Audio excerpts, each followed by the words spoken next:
Emmanuel Macron a rencontré mercredi à l'Élysée le président de la transition au Tchad, Mahamat Idriss Déby.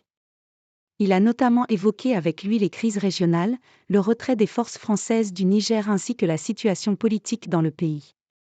C'est l'un des derniers alliés de la France dans la région du Sahel. Le président de transition au Tchad, Mahamat Idriss Déby, a rencontré Emmanuel Macron, mercredi 18 octobre à l'Élysée, pour faire le point sur les crises régionales et le retrait des forces françaises du Niger. Ils ont échangé sur l'ensemble des dossiers régionaux, dont le Soudan, la Libye et le Niger ainsi que sur le retour en France de nos moyens militaires, a précisé la présidence française. L'entretien a également permis aux deux présidents de discuter de la poursuite de la transition politique au Tchad. Poussée à quitter le Niger après un putsch en juillet, l'armée française doit évacuer 1400 hommes et leur matériel en majeure partie via le Tchad. Les militaires s'envoleront pour la France depuis N'Djamena tandis que les convois de matériel rejoindront le port de Douala, au Cameroun, en traversant des zones abritant des groupes djihadistes. Le président français Emmanuel Macron a déclaré fin septembre que les troupes françaises auraient quitté le Niger d'ici à la fin de l'année.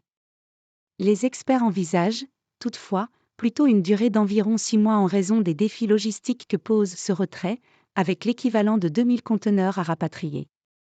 Au Soudan, la guerre a éclaté le 15 avril entre l'armée dirigée par le général Abdel Fattah al-Burhan et les forces de soutien rapide, FSR, du général Mohamed Hamdan Daglo.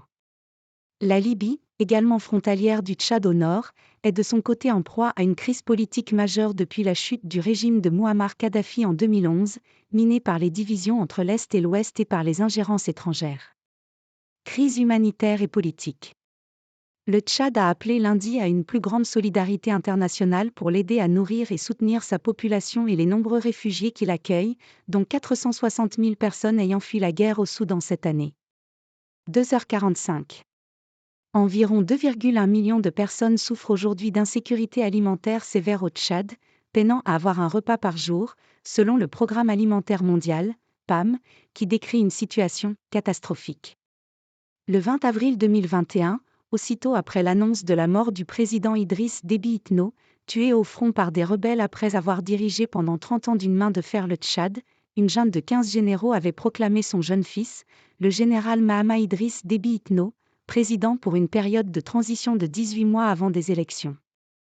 Mais il l'a prolongé de 2 ans en octobre 2022, invoquant la décision d'un dialogue de réconciliation nationale boycotté par la grande majorité de l'opposition et les plus puissants des groupes rebelles armés. Avec AFP.